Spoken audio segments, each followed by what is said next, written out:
After Moses' death, Joshua commanded the people to cross the river Jordan.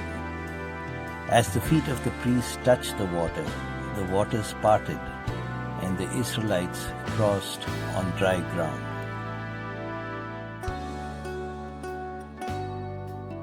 God instructed Joshua to have the men circumcised to test whether Joshua would trust God or his own wisdom. Circumcising the men would have left them at the mercy of their enemies, yet Joshua obeyed. The Israelites conquered Jericho, marching around the city for 7 days with the Ark of the Covenant. On the 7th day they shouted, and the walls collapsed, allowing them to take the city. An Israelite named Achan took spoils that were to be given to the temple. So God allowed the Israelites to be defeated at Ai, a small city. But after Achan was put to death, they were victorious.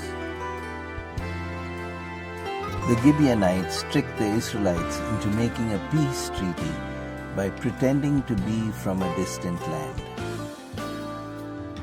Joshua did not consult God in making this treaty, and the Israelites were forced to keep it. The Amorite king, led by Adoni-Zedek, attacked Gibeon. Joshua and the Israelites came to their aid, defeating the Amorites in a miraculous battle where God sent hailstones and prolonged the day. In doing this, Joshua defeated the kings of southern Canaan. Joshua then defeated the northern kings, including Jabin of Hatzor, in a series of battles, putting an end to the power of all the major cities in Canaan.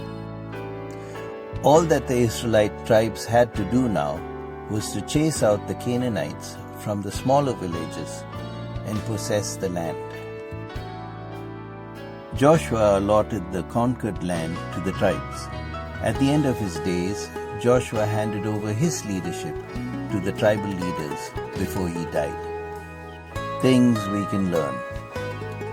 God many a times leads us to do things that are foolish in the eyes of the world to see if we will trust and obey Him. This is why He asked the Israelites to get circumcised in the vicinity of Jericho. With God, numbers don't matter. The Canaanites were many and the Israelites were few. God still caused Israel to win. One man's sin can make a whole community suffer consequences. The greed of one brought defeat to all Israel. It is important to hear God before we do anything of importance. Joshua got a bit lazy in seeking after God and made a mistake that affected Israel many generations. When we repent, God still uses our mistakes to take His kingdom forward. Israel, bound by a treaty to Gibeon, went to fight on their side and defeated 5 kings, that is, the whole of southern Canaan, while doing it. Why did God cause Joshua to leave the villages to be cleared out by the tribes? It tested their obedience. God wanted to see whether the tribes would clear out the Canaanites or take the easy way and compromise with them and disobey God.